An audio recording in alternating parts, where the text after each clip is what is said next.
Best varicose wines చికిత్సనే పొందండి. నొప్పి లేని చికిత్స కోసం సంప్రదించండి ఎవిస్ హాస్పిటల్.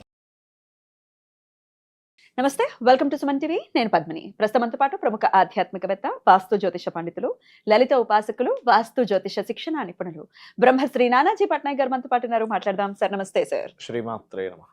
సార్, పాల్గొన పౌర్ణిమ వచ్చేస్తోంది. మార్చి 3వ తారీఖున పౌర్ణమి, మంగళవారం పౌర్ణిమ. అయితే ఆ రోజున చంద్రగ్రహణం ఉండబోతుంది, అందరికీ తెలిసిందే. అయితే ఏ సమయంలో ఉంటుంది, ఎటువంటి విధి విధానాల్ని పాటించాలంటే భారతదేశంలో కనిపిస్తోంది కాబట్టి మరి పాటించాల్సిన నియమాలు అవన్నీ ఒకసారి చెప్తూ, ద్వాదశ రాశులకి ఈ చంద్రగ్రహణం రీత్యా ఎటువంటి ఫలితాలు రాబోతున్నాయి ఒకసారి మీ ద్వారా సార్. మనకి భారతదేశంలో కనిపిస్తుంది కానీ అది స్వల్పంగానే కనిపిస్తుంది. అంత్య గడియల్లో ఎందుకంటే అంత్య గడియల్లో 6:22 నుంచి 6:37 మధ్యలో, 47 నిమిషాల మధ్యలో కనిపిస్తుంది. జస్ట్ 25 minutes to 30 minutes అనుకోండి. ఆల్మోస్ట్ అంతసేపు కంటే ఎక్కువసేపు కనిపించట్లేదు. అయితే ఉంటుంది. ఇంకొకటి ఏంటంటే, ఒకటి మనం ఎంతసేపు గ్రహణం అనగానే ఈ రాసుల వాళ్ళు అపర కుబేరులు అయిపోతారు, ఈ రాసుల వాళ్ళు మట్టి కరిచిపోతారు అంటారు. అసలు అది పూర్తిగా తప్పు. ఎందుకంటే అలా అపర కుబేరులు అయిపోయేటట్టు అయితే, ఇప్పుడు కామన్గా ఏం చెప్తాం, చంద్రగ్రహణం సింహంలో పడుతుందంటే మిథునానికి మంచిది, తులకి మంచిది, మకరానికి మన వృశ్చికానికి మంచిది, అండ్ అలాగే మనకి మీనానికి మంచిదని 4 రాసులు తీసుకుంటాం. ఓకే, మరి ప్రతి చంద్రగ్రహణం సూర్యగ్రహణానికి ఏదో ఒక రాశికి మంచే ఉంటుందిగా. ఖచ్చితంగా. మరి అలాంటప్పుడు ఇప్పటికి భూమి మీద ఉన్న వాళ్ళందరూ అపరకు పేర్లు అయిపోవాలి. అంటే వారి వారి స్థాయిని బట్టి ఎంతో కొంత ధనలాభం కలగటం అనేది అర్థం చేసుకోవాలా. కొంత పాజిటివ్ వారి స్థాయిని బట్టి పాజిటివ్ కొంతే ఉంటుంది, నెగిటివ్ కొంతే ఉంటుంది. అంతేగాని ఇక్కడ ఏంటంటే చాలా మందికి ఉన్న అపోహలు ఏంటంటే, చంద్రగ్రహణం వస్తుందంటే చంద్రగ్రహణం కావచ్చు, సూర్యగ్రహణం కావచ్చు, గ్రహణం అనగానే దేవతలు కూడా భయపడిపోతారు. అంటే ఎలా అంటే, కొంతమందికి ఉన్న ఇలాంటి అపోహలు. దేవతా శక్తి కూడా కోల్పోతాడు కాబట్టి మనం గుడికి తాళం వేసేస్తాం అంటాం. అసలు దేవతా శక్తి గ్రహణం ద్వారా కోల్పోవడం ఏంటి? గ్రహాలు ఎక్కడ, దేవతలు ఎక్కడ, ఆ మూల పరమాత్మ ఎక్కడ? కాబట్టి ఏంటంటే, ఇది ఎందుకు మోస్తారు అంటే, ఒకటి ఆ సమయంలో సాధనా సమయం కాబట్టి పౌరోహిత్యం చేసే వ్యక్తి ఖచ్చితంగా చేస్తాడు. కాబట్టి ఆ సమయంలో కాసేపు లాక్ చేసుకొని పని చేసుకుంటాడు. అంతేగా దేవతా శక్తి కోల్పోవడం ఉండదు. ఎందుకు ఉండదంటే, ఇప్పుడు నువ్వు గ్రహణ సమయంలో చేసే మంత్రం ఎవరిది చేస్తున్నావు? దేవతదేగా. నమశివాయ అనుకుంటున్నావు, లేకపోతే నమో నారాయణాయ అనుకుంటున్నావు, లేకపోతే అమ్మవారి శ్రీమాత్రే నమః అనుకుంటున్నావు, ఇంకోటి ఏదో మూల మంత్రం చేసుకుంటున్నావు. మరి దేవతాశక్తి కోల్పోయేటట్టయితే మరి ఆ సమయంలో చేసే మంత్రం ఖచ్చితంగా ఇంకేమి ప్రయోజనం లేకుండా ఉండాలిగా. సింపుల్ లాజిక్ ఆలోచిస్తాయి, అంతే కదా.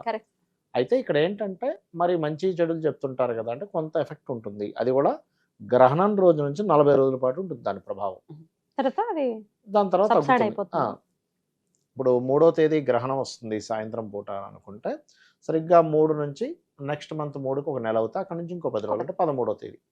అంటే ఆల్మోస్ట్ మనకి ఏప్రిల్ 13, 14 తేదీ వరకు దీని ప్రభావం ఉంటుంది.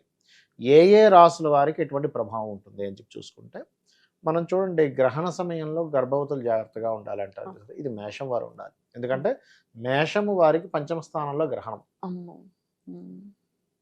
కాబట్టి వీళ్ళు గర్భం దాల్చినటువంటి స్త్రీమూర్తి ఎవరైతే ఉన్నారో కాస్త జాగ్రత్తగా ఆ టైంలో కాస్త ఏవి కట్ చేయకుండా కొంచెం లేత నెలల్లో అయితే ఇంకా జాగ్రత్తగా ఉండాలి.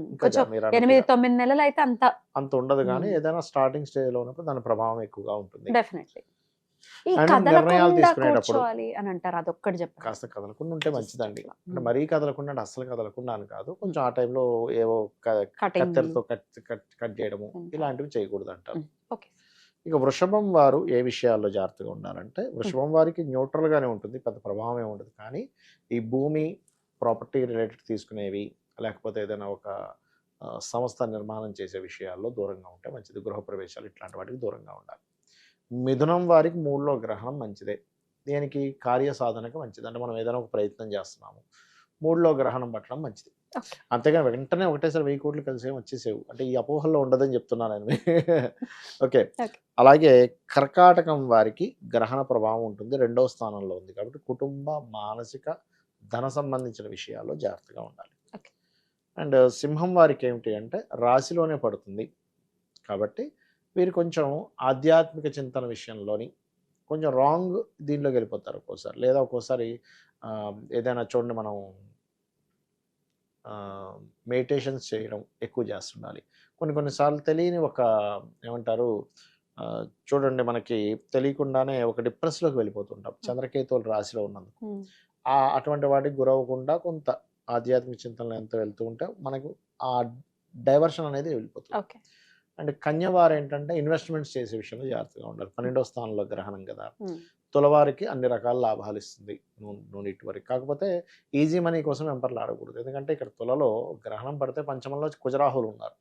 సో ఆలోచనలన్నీ తీవ్రంగా వెళ్ళిపోతాయి. ధనం ఈ రకంగా చేస్తే ఎక్కువ వచ్చేస్తేమో అది ఇది కొంచెం అది కంట్రోల్ చేసుకోవాలి. వృశ్చికం వారికి కెరియర్ పరంగా బాగుంటుంది, ఇబ్బంది ఏం లేదు. సో ఇక్కడ తులకి, వృశ్చికానికి, మిథునానికి, మీనానికి మంచిది. ఇక ధనస్సు వారికి తండ్రి గారి ఆరోగ్యము, లేకపోతే బ్యాంక్ ట్రాన్సాక్షన్స్ చేసేటప్పుడు, లాంగ్ జర్నీ చేసేటప్పుడు జాగ్రత్తగా ఉండాలి. లాంగ్ జర్నీస్లో ఏదైనా క్షేత్ర స్థాయిలో క్షేత్రానికి వెళ్ళి అక్కడ ఏదైనా తెలియక కొన్ని తప్పిదాలు చేస్తూ ఉంటారు. ఇక మకరం వారికి న్యూట్రల్, కాకపోతే తాతగారు ఆస్తి విషయంలో కొంత జాగ్రత్త పడాలి. కుంభము వారికి గనక చూసుకున్నట్లయితే ఇక్కడ 7వ స్థానంలో ఏదైతే ఏర్పడుతుందో 40 రోజుల వరకు వివాహ విషయంలో జాగ్రత్తగా ఉండాలి. ఇక మీనము వారికి గమనించుకున్నట్లయితే వీరికి మంచిది 6వ స్థానంలో. సో పూర్వజన్మ కర్మలో చేసినటువంటి కొన్ని మంచి కర్మలు ఇక్కడ బయటపడడం జరుగుతూ ఉంటుంది. ఇది అయితే ఈ గ్రహణం ఎవరికైతే ఉందో ముఖ్యంగా సింహము, కర్కాటకము, కన్య అండ్ మకర, వృషభ, ధనస్సు, మేష, కర్కాటకము, సింహము, కన్య, ధనస్సు, మేష రాశి వాళ్ళకి గ్రహణ ప్రభావం ఉంటుంది. కాబట్టి వీరు బియ్యము, ఉలవలు, నువ్వులు, మినుములు, గోధుమలు ఈ 5 రకాల దానాలు ఇచ్చుకుంటూ, దీంతోపాటు వీరు రవిచంద్ర ప్రతిమలు, నాగ ప్రతిమలు చిన్న ఉంటాయి మనకి. ఇప్పుడు రాగి కూడా దొరుకుతాయి మనకి, వెండి ఇవ్వాలని రూల్ లేదు, ఏ మెటల్ అయినా వచ్చి తక్కువకి వచ్చేది. అండ్ దీంతోపాటు దక్షిణ ఇవి ఇచ్చినట్లయితే వీళ్ళకి ఈ దోషం పోతుంది. కొంతమందికి ఎలా ఉంటుందంటే వీళ్ళ పిల్లలు ఎక్కడో విదేశాల్లో ఉంటారు, వాళ్ళ పేరు మీద తల్లిదండ్రులు ఇవ్వచ్చు, ఇక్కడ వాళ్ళే ఇవ్వాలని రూల్ ఏమీ లేదు. ఏజ్ పిల్లల మీద ఇది ఒకవేళ కర్కాటక రాశి పిల్లలు ఉన్నారనుకోండి, ఏ ఏజ్ పిల్లల మీదకి ఈ ప్రభావం ఉంటుంది?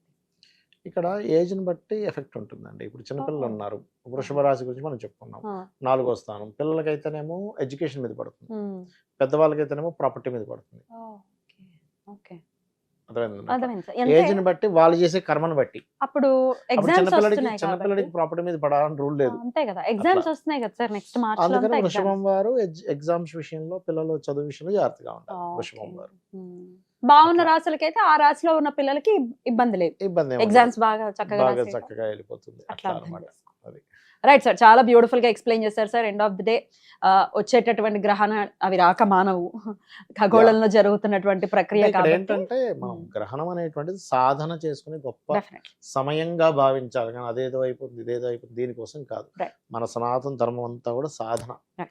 మనకి ఒకప్పుడు చూడండి, ఈ నారదుడు వీళ్ళందరూ వచ్చి మాట్లాడి వెళ్ళేవాళ్ళు అంటారు. అంటే ఏంటి, అప్పట్లో ఆ సాధనత గొప్పగా ఉండేది. ఇప్పుడు మనం ఎంతసేపు ఉన్నాడో లేడో అనేటువంటి కన్ఫ్యూజన్ లో ఉన్నాం, కానీ సాధన చేస్తే దేవతలు వచ్చి మాట్లాడి కూడా వెళ్తారు. తులసిదాస్ గారు కనపడలా పరివారంతో సహా, ఎంతమందికి శివాజీ గారి ఖడ్గం చాలా చక్కగా తెలియజేశారు సార్. కృతజ్ఞతలు. నమస్కారం సార్. శ్రీమాత్రే నమః.